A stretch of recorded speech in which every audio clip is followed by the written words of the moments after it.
1946 ഫെബ്രുവരി 18 British royal Indian നേവിയിലെ 20,000 നാവികർ British സാമ്രാജ്യത്തിനെതിരെ കലാപമായി.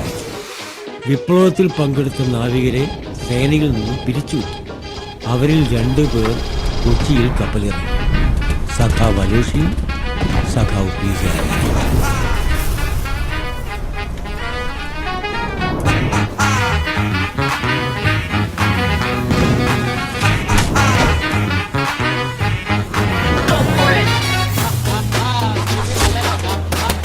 കമ്പന്തൂരി ഉണ്ട്, എടുക്കട്ടെ? അത് കുട്ടല്ലേ? അങ്ങനെയും പറയാം. ഇവിടെയുണ്ട് കമ്പന്തൂരി എന്നാ പറയുന്നത്. എന്നതാ പേര് പറഞ്ഞേ? ബിരിയാണി. എന്നാ ഒരു മുടിഞ്ഞ പേരാ, ബിരിയാണിയോ? എന്നാ പതയാ?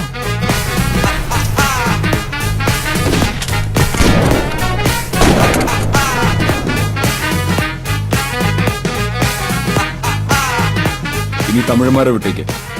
ചരക്ക് ഞങ്ങളെത്തിക്കും കൊടൈക്കനാൽ. കച്ചവടം ഇനി പണിയെടുക്കുന്നവരെ ചെയ്യാം. ഇല്ലെങ്കിൽ ഈ കാണുന്ന മല മുഴുവൻ നിന്ന് കത്തും. ഇവിടെ കാര്യം പോയി പണി നോക്കണം.